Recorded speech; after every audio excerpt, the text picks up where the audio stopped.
So, unfortunately, this is the angle I've chosen to film this in for some reason, and we're all just gonna have to deal with it. We're all just gonna have to live with this decision. I'm sorry.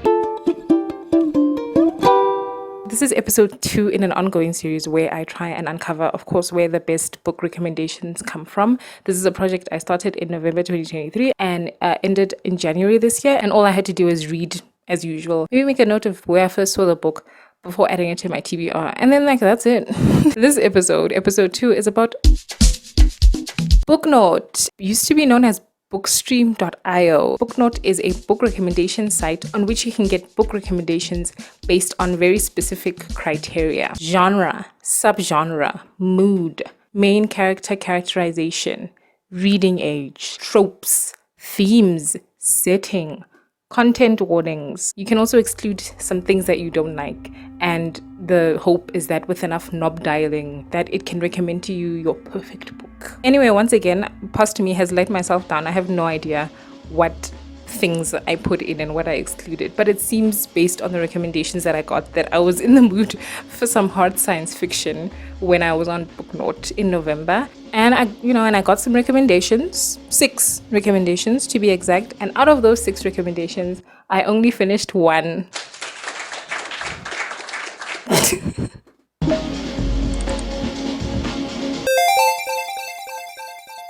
Xeelee Redemption, aka the last good Stephen Baxter book. I gave this 4 stars. This one, I was looking for hot science fiction when I went on over to Booknaut, mostly, and it spat this out as well as the sequel to this, which I tried to read and didn't finish because it was awful. This is the last good Stephen Baxter book. I've read the Xeelee series before. I read it in, I think, publication order. And not all of them. My favorite Stephen Baxter book ever is Space. It's so good. The other books in the Manifold series are atrocious, but Space is amazing. Stephen Baxter is very hit or miss for me, but there are things that he's very good at. He's very, very good at science communication and making it engaging and fun to read in a book. There is a section in this book that involves the sun that filled me with so much awe and wonder. The back of my eyes were prickling a little bit. I was like, I'm not gonna cry over a science fiction book over the sun. To be fair, I do really like the sun. I love the sun. I think she's cute. I think she's cute, and I think she's hot. So evocative. I felt like I was there. So good. Baxter's a really good writer. The story itself, not that interesting. It's about the same characters throughout the Xeelee sequence, cycle, whatever. It's about Michael, who I think his name is. I don't care. It's about that guy, right? But we're back on Earth, and I'm like, huh? Didn't something really big happen in the ring? I remember something huge happening in this book, and now we're back here. We're back on Earth. What's happening? Michael Poole is busy building wormholes or whatever. He reads very much like the very greedy, selfish billionaire psychopaths that are currently running amok on planet Earth right now, where it's just kind of doing things without really caring about the repercussions and stuff. There's a character in this book who I quite enjoyed sometimes, whose entire job was just to point out the ways in which Michael sucks.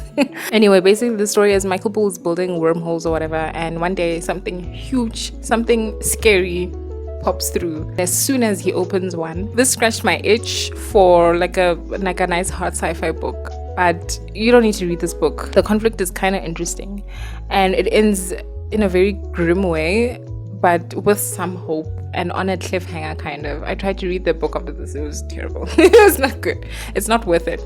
It's not worth knowing. This was a decent recommendation, and I enjoyed this book. It was great.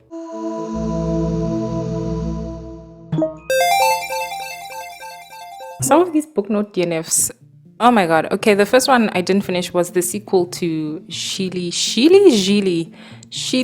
Vengeance. I think it was called Xeelee Redemption. This is the beginning of Baxter's phoning it in era. This is a direct sequel to that book, which is a sequel that did not need to exist. Let things end. It's okay. It's okay for things to end, all right? Then I tried to read Titan. Gross, yuck, ew. I don't know if this was published in the 70s, but this is another one that felt like it was from the 70s. We start off this book. I don't even know what it's about, because at the beginning of this book, do you know what the author really wanted me to know about? At the beginning of the book, who's sleeping with who? what type of, how they're sleeping with each other, the combinations. People are having orgies. Who's having an orgy? Who's joining in the orgy? Who's sleeping with who? This person slept with this person. This one is in a relationship with this. This is another one that made me want to take a shower afterwards. Just 70s brackets negative. I actually don't know when this was published, but it's giving 70s. Then there was Starplex, and this one, the aliens were too like human for me to find this interesting. It was just not interesting. And also the main character, I did not like him. Actively did not like him. Like, I can't read a book when I'm rooting against the main character. When I'm like, I hope the aliens kill you. You know? I can't read a book like that. There is no worse point of view than a man going through a midlife crisis. Like, I just cannot. And also the writing of this, and this maybe is unfair because of its age, the age of this book, but it was unsophisticated. I was like, oh my god, is this for kids?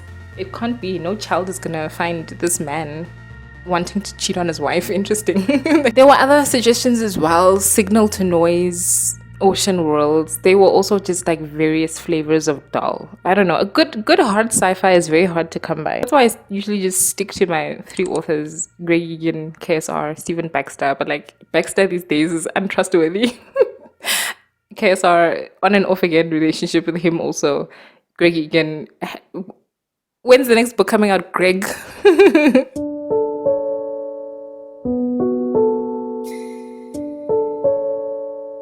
So yeah.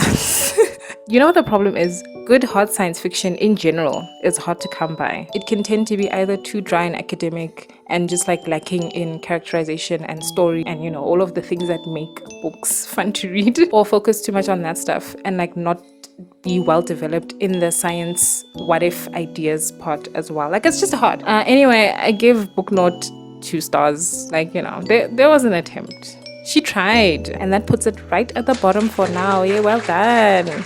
Well done, Booknaut. The next video will be about the Storygraph, because I think it will be good to compare, because they kind of have a similar recommendation system. Storygraph is not as specific as Booknaut, but they're, you know, they're kind of the same. And also, Storygraph has the benefit of having more of my data. Yeah, that was that video. Bye.